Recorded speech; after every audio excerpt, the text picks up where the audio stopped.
தமிழ்நாட்டின் பல்வேறு இடங்களில் நடைபெற்ற நிகழ்வுகளை விரைவுச் செய்திகளாக பார்க்கலாம்.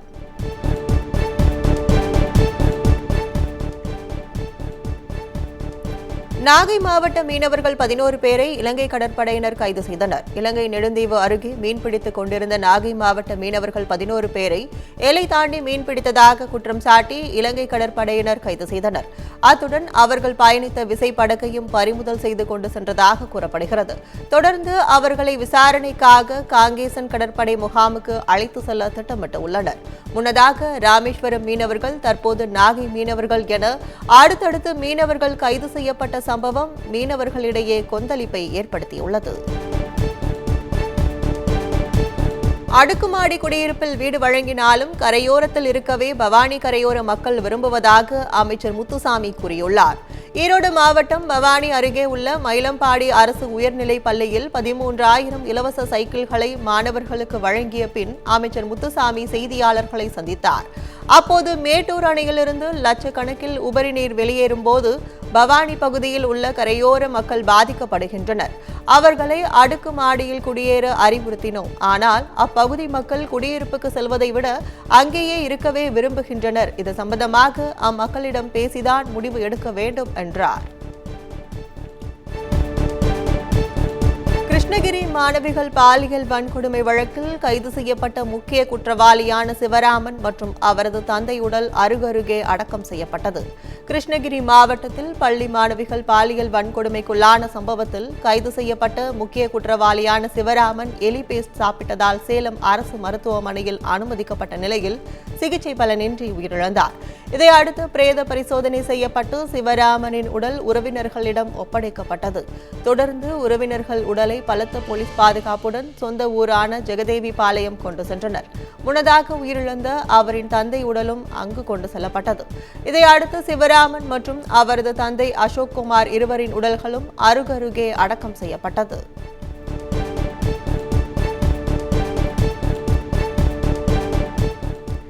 கருணாநிதி குறித்து அவதூறாக பேசியதாக நாம் தமிழர் கட்சியின் தலைமை ஒருங்கிணைப்பாளர் சீமான் மீது கரூர் நீதிமன்றத்தில் வழக்கு தொடரப்பட்டுள்ளது. கரூரை சேர்ந்த வழக்கறிஞர் ராஜேந்திரன் என்பவர் இந்த புகார் மனுவை தாக்கல் செய்துள்ளார். அதில் மறைந்த முதலமைச்சர் கருணாநிதி குறித்து அவதூறு பரப்பும் நோக்கில் சீமான் பேசி வருவதாகவும், இது தனக்கு மிகுந்த மனவேதனை அளிப்பதால் அவர் மீது நடவடிக்கை எடுக்க வேண்டும் எனவும் கோரிக்கை விடுத்துள்ளார். இந்த மனு வரும் 29ஆம் தேதி கரூர் முதலாவது குற்றவியல் நீதித்துறை நடுவர் நீதிமன்றத்தில் விசாரணைக்கு எடுத்துக் கொள்ளப்பட உள்ளதாக தெரிவிக்கப்பட்டுள்ளது. பழனியில் நடக்கவுள்ள முருகன் மாநாட்டில் கலந்து கொள்ள ஜப்பானில் இருந்து வந்திருக்கும் குழு முக்கிய சுற்றுலா தலங்களை பார்வையிட்டனர். சென்னை சோழிங்கநல்லூரில் உள்ள தனியார் நட்சத்திர ஓட்டலில் தங்கி பல்வேறு சுற்றுலா தலங்களை பார்வையிட்டு மகாபலிபுரத்தில் உள்ள பிரதான சின்னங்களையும் அந்த ஜப்பான் முருகன் பக்தர்கள் குழு பார்வையிட்டனர். அப்போது ஓம் நமசிவாய, ஓம் சரவணபவா என தமிழில் அழகாக பாடி ஜப்பான் நாட்டு பக்தை அசத்தியுள்ளார். ஓம் நம சிவாய, ஓம் நம சிவாய,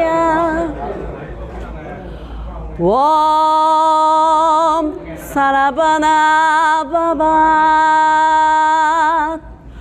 ஓம் சரவணபவா,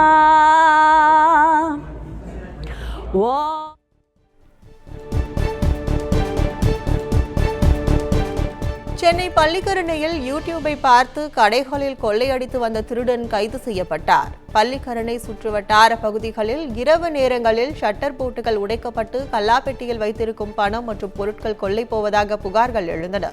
இது தொடர்பான போலீஸ் விசாரணையில் திருட்டில் ஈடுபட்டது ஆவடியைச் சேர்ந்த மன்மதன் என்பது தெரியவந்தது. இதையடுத்து பதுங்கியிருந்த அந்த நபரை போலீசார் கைது செய்தனர். அவரிடம் மேற்கொள்ளப்பட்ட விசாரணையில் யூடியூப் பார்த்து திருட்டு தொழிலில் ஈடுபட்டதாக கூறியுள்ளார். மேலும் இவர் மீது திருவள்ளூர், திருமுல்லைவாயில், ஆவடி, டேங்க் ஃபேக்டரி, சேத்துப்பட்டு ஆகிய காவல் நிலையங்களிலும் வழக்குகள் உள்ளதும் தெரியவந்தது. திருவள்ளூரில் நலத்திட்ட பணிகளை தொடங்கி வைத்த பின் சிரமம் பார்க்காமல் ஆக்கிரமிப்புகளை அகற்ற அமைச்சர் தாமோ அன்பரசன் பொதுமக்களுக்கு வேண்டுகோள் விடுத்துள்ளார்.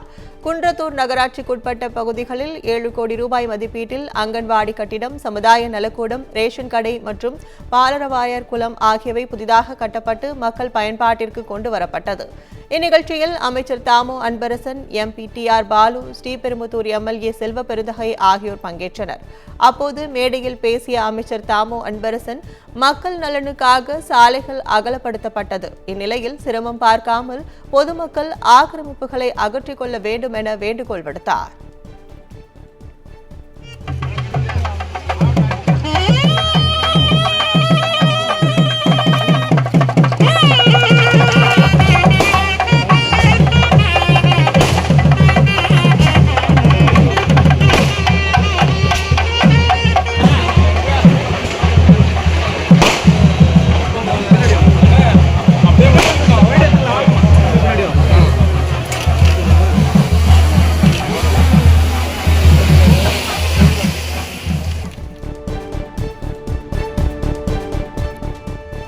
பழனியில் நடக்கவிருந்த கடையடைப்பு போராட்டம் முத்தமிழ் முருகன் மாநாட்டையொட்டி தற்காலிகமாக ஒத்திவைக்கப்பட்டது.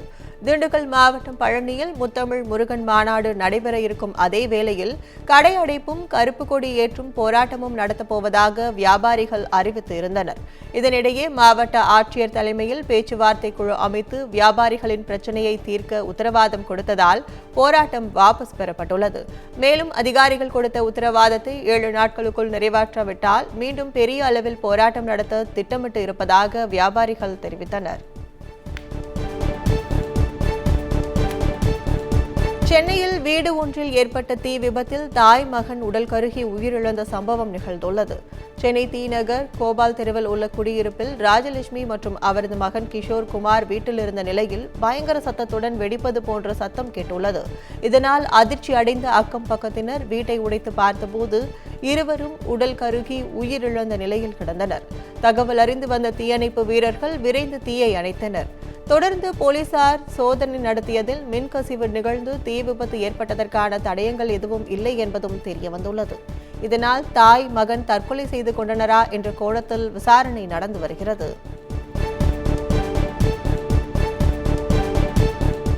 அரியலூரில் உள்ள அரசு பள்ளியில் கணினி வெடித்து ஏற்பட்ட தீ விபத்தின் போது மயக்கமடைந்த மாணவர்களை அமைச்சர் சிவசங்கர் நலம் விசாரித்தார். தேலூர் அரசு உயர்நிலைப் பள்ளியில் கணினி அறையில் இருந்த கணினி திடீரென வெடித்து ஏற்பட்ட தீ விபத்தால் கரும்புகை உண்டானது. இதனால் மயக்கமடைந்த மாணவ மாணவிகள் அரியலூர் அரசு மருத்துவமனையில் சிகிச்சைக்காக அனுமதிக்கப்பட்டுள்ளனர். இந்நிலையில் அங்கு சென்ற போக்குவரத்து துறை அமைச்சர் சிவசங்கர் மாணவ மாணவிகளிடம் நலம் விசாரித்து ஆறுதல் கூறினார். புதுச்சேரியில் பெண்ணிடம் அத்துமீறி பாலியல் சீண்டலில் ஈடுபட்டதோடு தலையில் கல்லை போட்டுவிட்டு தப்பியோடிய நபரை போலீசார் பிடித்து விசாரித்து வருகின்றனர். புதுச்சேரியின் கிராமப்புறமான திருபுவனை சின்னப்பேட் பகுதியில் 50 வயது மதிக்கத்தக்க பெண் துப்புரவு பணியாளராக பணியாற்றி வருகிறார். இந்நிலையில் அவர் பணி செய்து கொண்டிருக்கும் போது போதையில் அங்கு வந்த நபர் அவரிடம் பாலியல் அத்துமீறலில் ஈடுபட்டதாக கூறப்படுகிறது. இதையடுத்து அப்பெண் கூச்சலிட்டதால் கல்லை எடுத்து பெண்ணின் தலையில் போட்டுவிட்டு அவர் தப்பி சென்றார். தகவல் அறிந்து வந்த போலீசார் அதே பகுதியைச் சேர்ந்த கலியமூர்த்தி என்பவரை பிடித்து விசாரணைக்காக அழைத்து சென்றனர். அப்போது அப்பகுதியினர் அவரை தாக்க முயன்றதால் பரபரப்பு ஏற்பட்டது. சென்னை சோழிங்கநல்லூரில் ராட்சத குடிநீர் குழாயில் உடைப்பு ஏற்பட்டு ஆயிரக்கணக்கான லிட்டர் தண்ணீர் சாலையில் வீணாக வெளியேறியது. மாமல்லபுரம் அருகே கடல் நீரை குடிநீராக்கும் திட்டத்தில் இருந்து சென்னையின் பல்வேறு பகுதிகளுக்கு குடிநீர் கொண்டு செல்லப்பட்டு வருகிறது. இந்நிலையில் சோழிங்கநல்லூரில் சாலைக்கு கீழே பதிக்கப்பட்டிருந்த ராட்சத குழாயில் திடீரென உடைப்பு ஏற்பட்டு பல ஆயிரம் லிட்டர் குடிநீர் வெளியேறி சாலையில் தேங்கியது. தகவல் அளித்தும் அதிகாரிகள் சம்பவ இடத்திற்கு உரிய நேரத்திற்கு வராமல் அலட்சியத்துடன் செயல்பட்டதே தண்ணீர் வீணாக காரணம் என அப்பகுதி மக்கள் குற்றம் சாட்டியுள்ளனர். புதுச்சேரியில் நடைபெற்று வரும் சர்வதேச பட்டம் விடும் திருவிழாவில் பல வடிவங்களில் பட்டங்கள் பறக்க விடப்பட்டுள்ளது. சுற்றுலா பயணிகளை வெகுவாக கவர்ந்துள்ளது. புதுச்சேரியில் தனியார் நிறுவனம் மூலம் சின்னவீராம்பட்டி ஈடன் கடற்கரை பகுதியில் சர்வதேச பட்டமிடும் திருவிழாவை சபாநாயகர் செல்வம் தொடங்கி வைத்தார். இதில் டிராகன், யானை, குதிரை, ஆக்டோபஸ் உள்ளிட்ட பல்வேறு உருவங்களில் வானில் சிறகடித்து பறந்த பட்டங்களை சுற்றுலா பயணிகள் கண்டு ரசித்ததோடு தங்கள் செல்போனில் புகைப்படம் எடுத்து மகிழ்ந்தனர். இந்நிகழ்வில் 200க்கும் மேற்பட்ட வீரர்கள் பட்டங்களை பறக்க விடுவது குறிப்பிடத்தக்கது. இந்த திருவிழா வருகிற 25ஆம் தேதி வரை நடைபெறும் எனவும் அறிவிக்கப்பட்டுள்ளது.